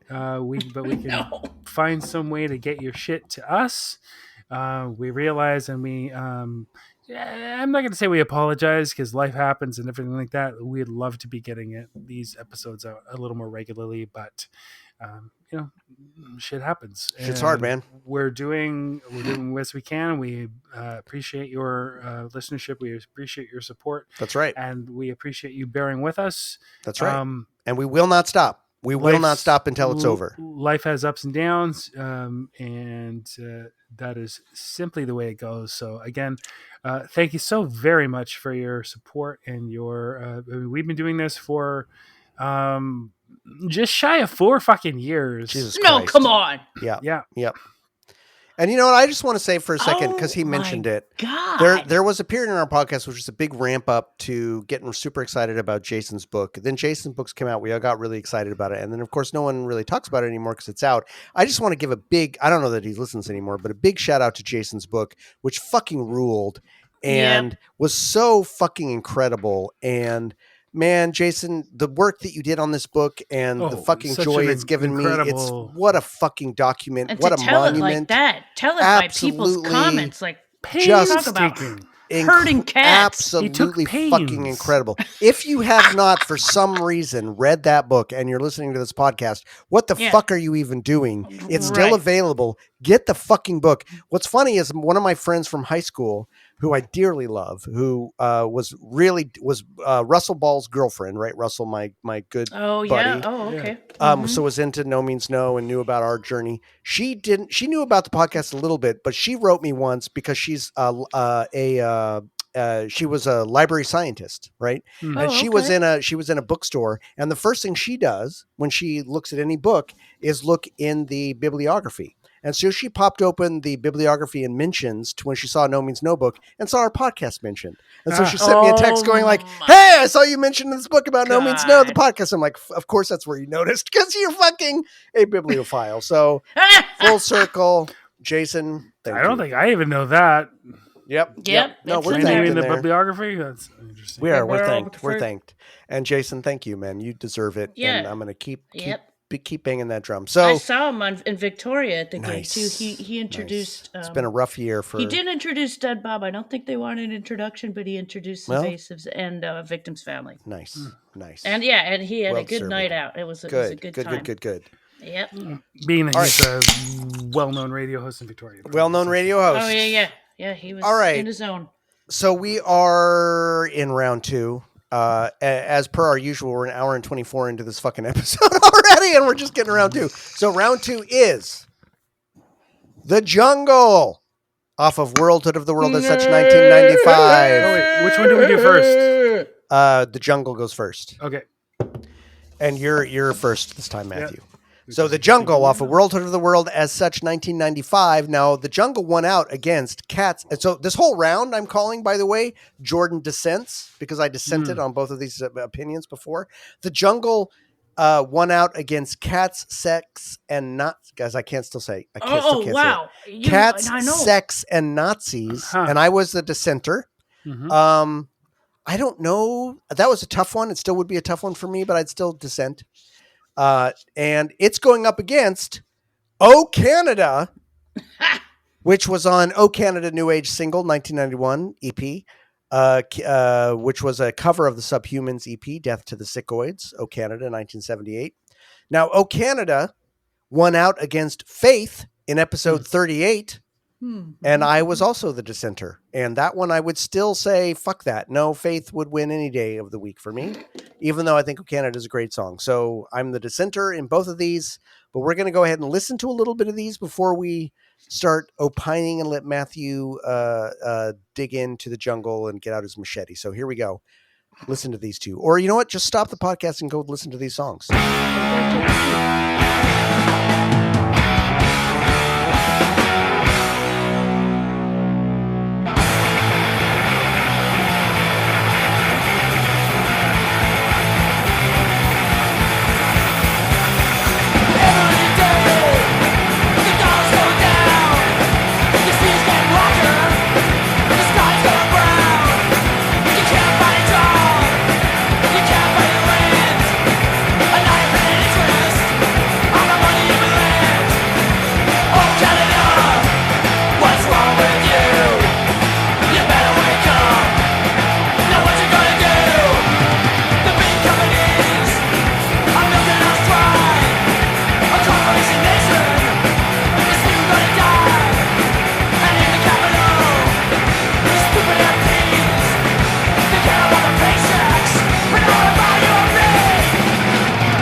What you got? Hey, don't take a pee. Give a pee. Give a pee. Take a pee. Give a pee. Hey, I didn't make up the phrase, man. So you take a shit, you take a pee. Ooh, take a shit. Yeah. Yep. I'm gonna say give a shit from now on. So the jungle. Yeah, I had these in the wrong order, so I'm gonna have to do some. Just the way I write things down. It don't No, matter. we're gonna know what you mean. The jungle. I can't tell if it was a Rob song or a John song. I suspect it was a John song somehow. Really? I would have thought Rob's. Just from the structure and anyway. It's we John. No, have- I can tell you specifically John's music, Rob's lyrics, and this was one of the few. Is that right? This is one of the few that Rob told us, or John told us, that Rob came up that John laid down the music. No, I'm sorry, that Rob came up with the lyrics, and then John put down the music. Like it was Okay. different than their usual structure. and it was Which- interesting because in that way. It But is. it's Rob lyrics for 100%. I can tell you that. Yeah, that is in terms of the actual songwriting though, I definitely kind of felt like it was John. Yeah, it is. Cool. Yes. So compared to O Canaduh in terms of songwriting, I think the jungle is unusual as a song and as a subject and everything like that. And O Canaduh is very, very perfect punk song. Yep. Could not Yep. be more distilled in terms of its structure and its subject matter. Punk Rocksteady. In terms of No Means No stuff, though, the jungle, we have discussed what songs are in terms of song order on albums. What is the best order? What is the best opening song, and what is the best 1-2 punch? We all have our opinions about this sort of thing. I don't know if we've talked that much about what the best closer is. The best closing song on an Maybe album. that's its own podcast someday. I gotta say that for me, the jungle definitely is a contender. Yep. It closes out the worldhood of the world as such, and Chef's kiss. Yes, indeed. Chef's kiss. O Canaduh was a A-side on a 7-inch. It is a cover of a Subhuman song. There are two bands, Subhumans. Citizen Fish was referred to. That was the Subhumans UK. There was a Subhumans Canada as well, and that was a cover of a song by them. The song was written by Gary Hanna, formerly known as, or maybe currently known as, I can't remember if he is still extant or not. Useless is his name, or his punk name. Such a perfect song for young Canadian punks. Yeah, I think a general comment on society, which is probably relatively true today, given all the upheavals currently in Canadian politics, which I will not address right now. Although earlier today I was explaining some of them to Strangey, because our politics work a little bit differently from the United States. I didn't know. Ones. Yeah. Even though the effects end up the same or similar. It's not great. Right. All of it's not great. Not great. Not great. Not great. Our next prime minister is going to be the weaseliest weasel whatever did weasel. Woohoo! I feel love We that can about that. out weasel your weasel. The Jungle is a very, very personal song relating the I think is Rob's relation with the creative world. Public scrutiny, the company of other performers and other creative types. It can be can be difficult. I think having spent time with Rob and having spoken to a lot of people who've spent time with Rob, Rob is not an entirely sane man, which is, can be said of any wonderfully creative person. But I think this is maybe one of the sanest Rob Wright songs in terms of his clarity and his clear-eyed attitude towards his relationship with what he does. Maybe this is Middle age no means no. I like that. Yeah. So I don't remember No Means No shows nearly as clearly as Jordan seems to in terms of what songs were played. I do not remember ever having heard Jungle. I saw it once, this song. Okay. Yeah, but just Right. once. On that I don't. tour. I it was don't Wow. think good. it was a real. It is actually one of my favorite songs, but I don't know that it's a real crowd pleaser. No, it's too slow. It's too slow. I definitely can't remember it live. In terms of the performance, yeah, very very much a studio song. I think. "O Canaduh," very true to the original. Pretty much note for note, even though the lyrics are slightly different. Andy's vocals are perfect. He does that, "Oh Canaduh," that duh. punk thing, which I don't know whether the Sex Pistols started it, but there's like that little which Right. seems to be pretty characteristic of punk. God bands save of the 70s, Queen! right? Yeah. That sort of thing. Yeah. Nice pull. Right. He loves So- that record. In terms of the relationship of lyrics and music, "O Canaduh," it's an angry punk song. Well, I mean, what else can you say about it? It is perfectly distilled as that.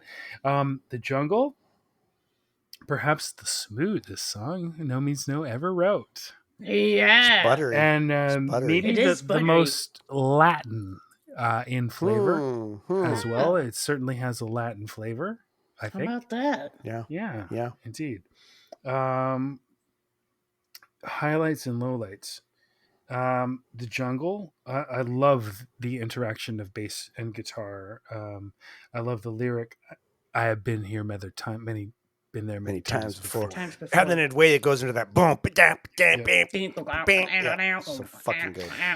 Being that the structure of the song and the bass line and the drums are so constant and repetitive, I really really welcome Tom's guitar solo in that song. Oh, it's Yeah. great. Fucking unbelievable. Yep.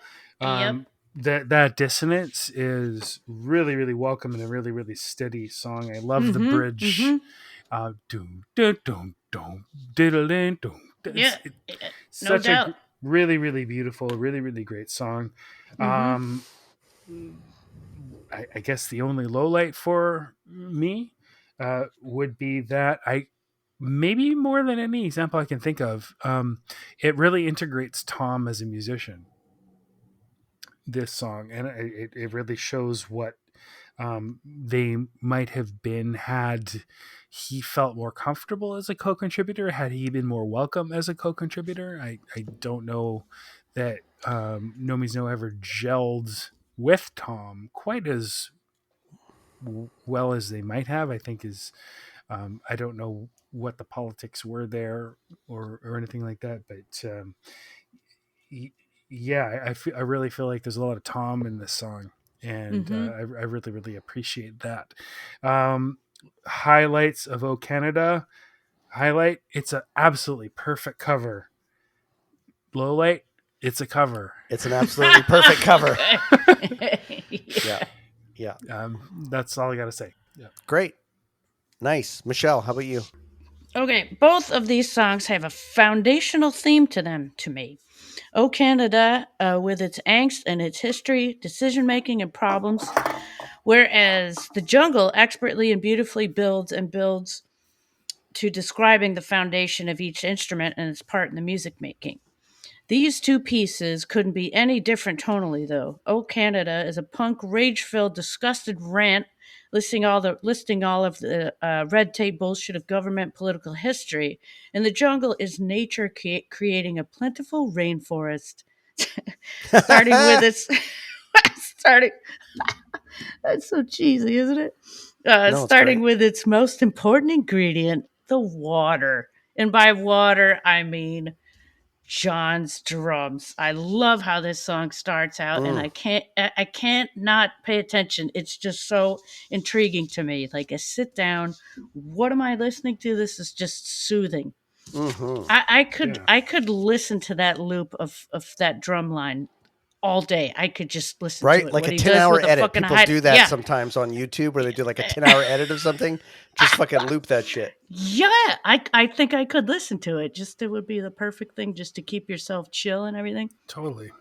When Rob's bass comes in, though, it's kind of a major key sounding riff, but it quickly dips into some intriguing ports that meld perfectly with the lyrics, and how Rob's singing to them continues with just where it goes and ends up, and it weaves this beautiful song to me. Um, and to keep on with the cheese, like Rob's bass is kind of like the sun. So if John's drums are the water, Rob's kind of like the sun. Nice. And then we soon get introduced to Tom's phenomenal work on the guitar Mm-hmm. that expertly washes over everything. And I really do think this is one of his finest moments of using the guitar and like putting it and dipping it where it needs to be. And just he has some great stuff to add on to what those two are doing. I didn't have much to say about "Oh Canada" because it was just kind of a straightforward punk song, so I didn't really have any thoughts about that. I don't think I actually listened to the original, so It's but very yeah, similar. it's great. And sometimes it doesn't even sound like Andy singing. Right. His voice sounds a little bit different to me Huh. in that, but it's definitely him singing. But it just Oh, yeah. Is channeling other punk singers. yeah, Exactly. maybe Exactly. so, maybe so. It's an homage, a very Yeah. direct, good homage. All right. All right. So yeah, Oh Canada, The Jungle. I mean, in terms of compare and contrast, that's impossible. These are such different songs. So I'm just going to talk about these. The Jungle, I adore this song. I mean, like you, Matthew, I think I would love to have ideas on this, but in the interstitial between seasons, between this next or rounds, whatever, I would like us to think of some interesting episodes to have, and openings and closings would be something I think would be fun to talk about and sort of like pit them against each other, which albums have the best opening and closing. That's interesting. And this is a really good That would be closing cool. to this album in particular. It really it's first of all, this song could not have appeared anywhere else on this album. 100% No. nowhere else, and yet it is such a beautiful offboarding. I think, like you, Michelle, I think the opening drum beat to this is the longest they let John just have that sort of a shuffling riff of any kind. Yeah. Let's let John zone out. And it just it brings me in, right? Like it just settles me in. It's like sitting on the beach and digging your fingers in the sand and letting it flow through. Like you get that moment of just sitting with it. And then it's not like suddenly they slap you in the face. Then Rob comes in with this buttery fucking bass line. Butter. It's so fucking gorgeous. It is butter. You're right. And this is an absolutely beautiful personal Full meta fat song. butter. Camembert. That's right. This is a very personal meta song on behalf of Rob. This song to me really Triple is cream. it's a pay on to Rob's the journey that music has taken him on, right? Like he talks about the bass is the beat that he feels in his heart. The guitar that he sees, the guitar that you hear is his learning tree, right? Love like that's that. the part where he even talks about that now. Like what he plays now is the guitar. That's his leading edge. That's where he experiments. Whereas the bass is that thing that's just so deeply felt and so deeply from the center. This song's about what music does for him, what place it has in his life. And The Jungle is this like the descent into what is deeply human about us, that part of us that's so deeply tribal and deeply unattached to society that lets us, Rob lets music really dive into the center of his being. And this is a love letter to that. This song is a pure love letter. There's nothing cynical in this song. There's nothing, any darkness that you hear is actually joyous, like sacrificing the beast around the fire is joyous. It's not a dark thing.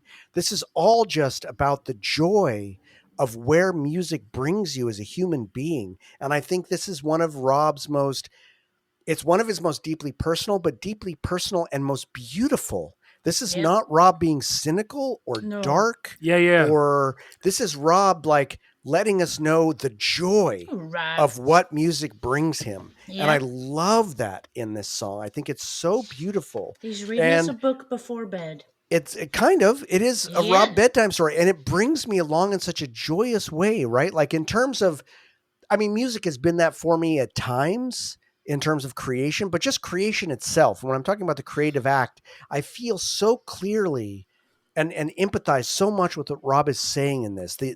I've talked before about how I think No Means No celebrates and is such a pinnacle of how art is the pinnacle of what humans do more than science. And this song is that. It's an ode to the beauty of what this does for us, the centering it brings to us, the depth it allows us to mine as human beings. And it's fucking gorgeous. And Yep. all three of these musicians let this song breathe.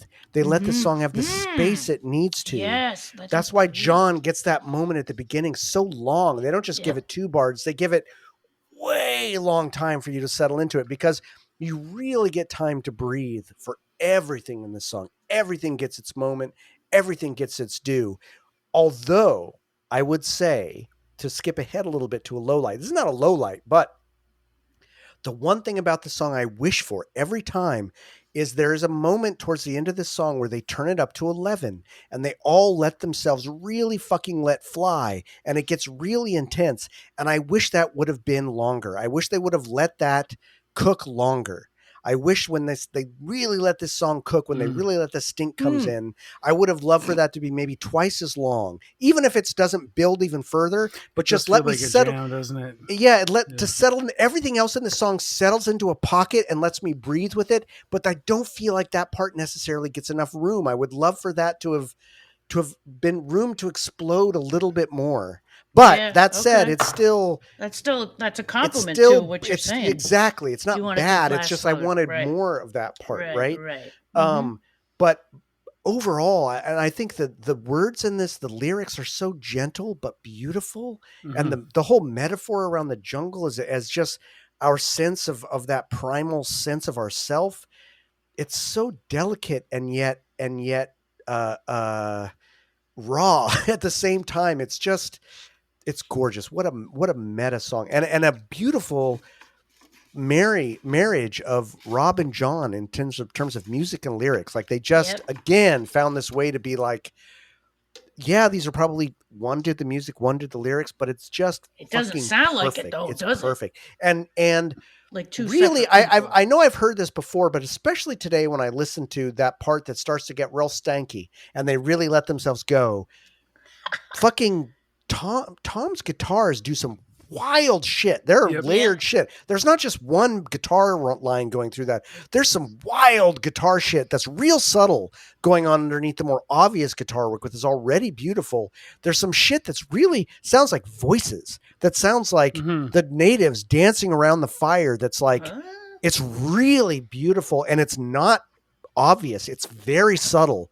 I feel like there are like 3 or 4 tracks buried underneath the main guitar track that are doing some really fucking amazing shit with overtones and the way it's playing against the main lines. It's incredible. And then how it just all resolves into the 3 parts coming together and then leading off of just Tom's feedback into Rob and John, just boom, ba-dum. It's like, fuck, this song is just it's comfort food, and in the best possible macaroni way. And cheese. But just like the best you've ever had. And with what a gentle, and the way it ends with just those gentle chords. Yes.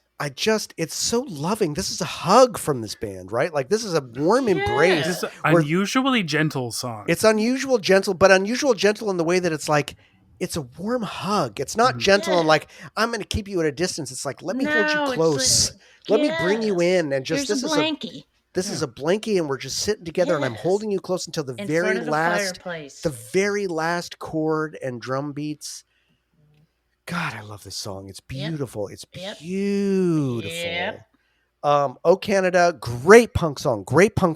It's not their punk song. It's someone else's punk song. They do it really well. They play it really well. But unlike other covers, it's not that different. It's very similar. It's great, but it's not their song. guys. It's not their song. Right, This is right, them right. playing someone else's song. They do it very well, but it's not their song. So I don't know what I have to say about it either. I don't know how it fucking got through over the other one, whatever. Like, I guess it's a banger, but it's not No Means No. This is No Means No to someone else, but even less than other songs. It's not like when they covered The Residents and they really made it their own. They're not making the song their own. They're playing the song that someone else played really well, but they're playing that song the way they played it. So I don't know. Like, I don't have anything else to say about it. It's a great song, but it's not No Means No. Clearly, it's not. It's a cover, but it's not even them doing a cover. It's not even Beat on the Brat I like more, because Beat on the Brat, at least they did something with it, right? It's not that I don't think they don't do a great job. They do a great job, but they do a great job of someone else's work. No. So I don't have anything else to say about it. So that's my round one of these two songs. Alrighty. Matthew, round two. Is it Strange's turn? No, it's you for round two because I'm last. So you circle back to round two. Of course, yes. Representative. Yeah, well, O Canada is representative, and it is the kind of cover that No Means No does. That's sometimes. right. Kind of? Like, what else? But let's stop there for a minute. What other covers have they done that are this faithful? I don't think there is one. Is there? Glad All Over. Is it? Yeah. Recorded? I gotta go down to the basement. Maybe. What about the? Well, no, they've. I don't know, man. Every other cover, I think, feels like they put their own feeling on It's it. a Joy in a way Division that this one one they doesn't. did. Transmission. Anyway, No. sorry. I'm Well, interrupting anyway. your flow, man. That's not fair. Okay. Go It ahead. was a Joy Division one. Anyway, Yeah.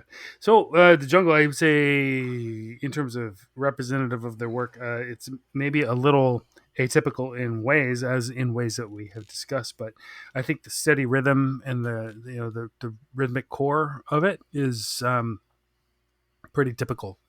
Yeah. In terms of especially Sex Mad songs, where there isn't a lot of the variation within that sort of central, very, very solid theme. So yeah, that's typical in a way.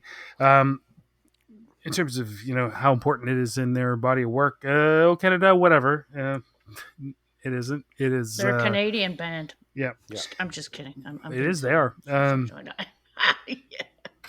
I am a Canadian man also. I That know. is a I love characteristic it. that I have. I love it. So the Jungle, it doesn't seem like it's their most well. Nobody ever talks about the song. It's not a very well known song or a very well regarded song. I don't know whether it's well regarded. I'm actually very interested in what other No Means Nerds think about this song, because Right. I actually really, really like it. It's top tier for me. It's like Ghost, with it. A lot of people don't Yeah. relate to it too much, but like I think the three of us loved it pretty badly, right? Yeah. Yep. In terms of would I introduce a newbie to it, I think O Canaduh maybe only to demonstrate No Means No's punk chops and punk sensibilities. The Jungle, I don't know. Yeah, maybe a bunch of people who are into different kinds of music, who it may be a way in for people who are into, I don't know, the Flaming Lips. It might be. This is there's something for you here. That it might not be as evident if you were introduced by other songs. Yeah. So yeah. Agreed. Michelle, how about you? Second round.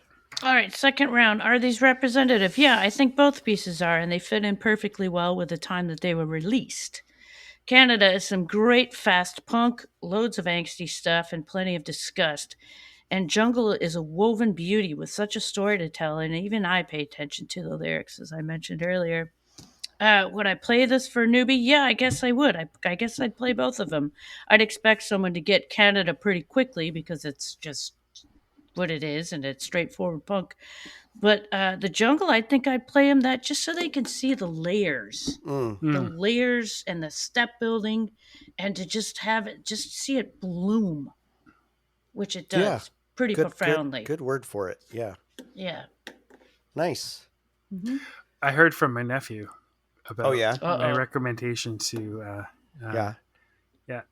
What'd they say? He's studying for exams right now, and he's doing real brainy shit So he's not cutting classes and sleeping late? No, he's not. He in fact was offered Fishbone tickets and shit. by his dad, and did not go. That is some serious. What a good student. student. Exactly. He got an A+ on a second year physics. Wow. I don't even know what yeah, physics Sam. is. Yeah. Anyway, he That's says great. relatable title right now in terms of song. Oh. I like it. I need no means no on Spotify. Yeah, okay. Hey. Exactly. You've All right, done your so- good uncle parenting there, Matthew. So these two songs. I try.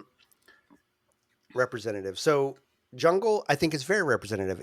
I mean, as you both hinted, and Matthew, you said kind of explicitly, maybe not explicitly representative in the sense that it sounds like a lot of other songs, but it's very representative on the meta level to me, which is Rob being deeply personal, Mm-hmm. them being able to create a song where both of them, one did the music, one did the lyrics, and yet it sounds very holistic, and that they're able to create a song that every part of it feeds into what it's trying to say. So it creates a singular vision across three artists in a way that's just incredible. So yes, it's very different sounding, but in terms of what it can do, it's very representative. And I think that it's even more representative of the band in that they can do that with a song that sounds so fucking different than everything else they've done. Yeah. That's incredible that there's a band that can do this. Fuck they are. They're Yes. artists. They're Yep. artists. Yes. Deep fucking artists Yep. who don't just know how to play music. They know how to fucking No, dig you're right. deep. They know Yep. how to dig deep and give us something from somewhere else. Yep. Is O Canada representative? Yeah, it is in a way, right? Like I don't know that I agree so much that it's representative of their covers. I think they mostly, in terms of what they've recorded at least and what we have on recordings, not from live, but recordings, I think they tend to mix it up a little bit more and put their own spin on it. That said, this is a very, they play this very viciously. They play it very tightly. Andy's amazing in his delivery. They've got that wrong sound to it because it was recorded during those sessions, right? So it's representative in that way, but it's not No Means No, guys. It's not. It's another band, right? So is it representative of them? No, I don't think so. They put it on a single. It's great. I'm not denigrating it, but no, I don't think it's representative of them. Would I ever play that for anybody else? No, I'd never play that song. I never listened to that song. I'd never heard it until this podcast. I'd never listened to it. I listened to it for this podcast. I'll probably never listen to it again. I just don't. It's not my thing. It's not why I listen to this band. I'm not. It's What just not is my this? thing. Oh What wait, is that? hey, what? Pull it back. I can't. I don't know if you can see that. I can't see what that No. is. It's some I'm sort of seeing the slide. reflection of your computer screen. It's a slide. Oh wait What a is it? minute. That's the guy. What is it? Can you just tell us? It's the cover from that 7-inch. Oh. It is scratched into a piece of plexiglass, and I did that in grade 11 What? That's awesome. as a Yeah, there's the horse and the Monty or the Nice. It is a great Mountie. cover. It is a great physical cover. The physical cover. Of Wow. I did that in grade 11 as a printing Nice. technology piece. Oh, Nice. that's cool, Matthew. Yeah. Wow. So would I introduce newbies to this song? I would introduce The Jungle probably to some people, like especially if they weren't real punk lovers, right? Or like hardcore lovers. This song I think you could play for a variety of different people and they'd fucking love it because it's just buttery, and those parts that do get a little aggressive are buttressed by parts that are gentler in their way. I'd never play O Canada for anybody. I don't play for myself. So why would I? It's not representative of them. Again, I don't want to sound like I'm pissing on the song. It's a great song. no, It's just no. it's a cover, But they and liked it's it, not even so, my favorite. You know. No, yeah, it's not even my favorite cover there. So would I play Right. for anybody? No, I wouldn't. All So right. all right, that's it. So Matthew, voting Jungle, O Canada. Where are you Jungle. at? Jungle. Michelle, O Canada, The Jungle. I don't think I need to reach into my hat and pick a line. I'm gonna pick The Jungle. It's Rumble in the Jungle, 3 for 3, ladies and gentlemen. My vote goes for The Jungle. The Jungle goes through. It's a hot, sweaty day in the jungle, ladies and gentlemen. So, indeed, the day everything became nothing has become everything, and self-pity, unfortunately, is hiding in the corner, crying itself to sleep. Oh. The jungle is transcendent, and O Canada has followed the path of our recent fucking electoral cycles and has become an idiot in the corner with self-pity. They're going to drink themselves to death, whereas the other two will go on to live another day. Ladies and gentlemen, we cannot thank you enough for sticking around through this bullshit. I don't know when the next episode's coming out. I'm hoping before the end of the year. We'll see. We're hoping for the end of the year. I Yep. don't know. We'll see. We'll see. I'm renovating my own bathroom right now, which is a stupid thing to do, but I have a lot of control over my own time, so we can see. Yeah, and I've got a play going on, and I've got teenagers, and let me tell you, that's a lot of fucking shit. So we'll see. But anyway, Well, I don't have any Yeah, teenagers, so my bathroom's just fine. so No, let the me just say, bathroom thing is also a lot of shit. let me just say that No Means No Thing is produced and edited by yours truly, Jordan Flato. Co-hosting and podcast, amazing podcast graphics are by Matthew Kowalik. Michelle Strangest is our third and everyone's favorite, especially right. Andy's co-host and official Okay. Foley artist. No. Sound mixing is by my boy, Parker Flato. Shout Yeah. out to our official mascot, Teddy. And thank you, as always, to No Means No for the use of stock taking as our intro and outro music. Let me just remind you, Transformers hum and pop. The little dials they drop. No reason to be sad. What? What song is that from? I don't know. We are the Chopped, ladies and gentlemen. Oh, Wow. Jesus. That's a deep cut. No reason to be sad. Yep, that's it. He's right. All right, so we are now going to...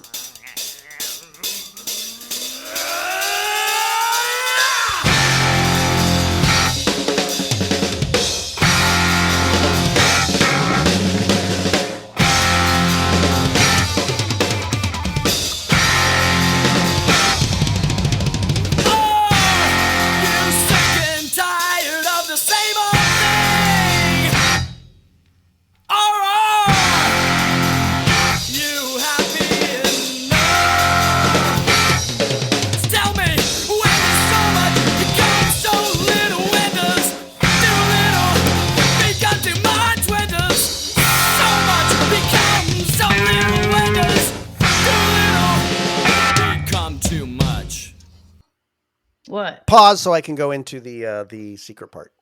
So here we go. Wait, I I'm gonna need my post. paper. I'm gonna post. So you guys, for the three of us on this podcast, Mhm. I think I have fucked up, and What I are don't. you talking about? We're supposed to have one more round, but I think we should still have one more round. But I think it's going to be extra long because we had guaranteed the fans that the two songs that we'd picked, or maybe one song that we'd picked from Sky is Falling, would end up in round two, Oh. and I did not put it in the mix. So there's going to be a round two. There's going to be a Sky is Falling that's either going in the next round or is automatically going into round three. I don't know. But there's a Sky is Well, Falling yeah. in my mommy's song. I just need to go back and listen to that episode to see what we fucking picked because I did not record it. But here is Oh, okay. at the very least, there's going to be three matchups here, folks. What's the episode number for this? 74? This is 73. So this is going to be 74 is next. Yeah. So this is the first matchup, ladies and Oh, gentlemen. this is getting tough, man. I'm out. I can't do this. Yeah, this is some Jesus. straight up fucking bullshit. Okay, here's the next one. Which leaves only. Now let me open it up. Oh wait, we're gonna do the third one. You mean? Yeah, we're only doing one more episode, so it's going to be an extra special packed. So the next one is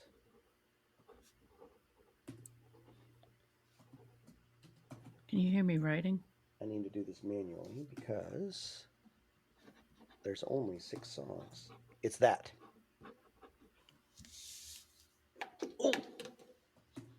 Oh.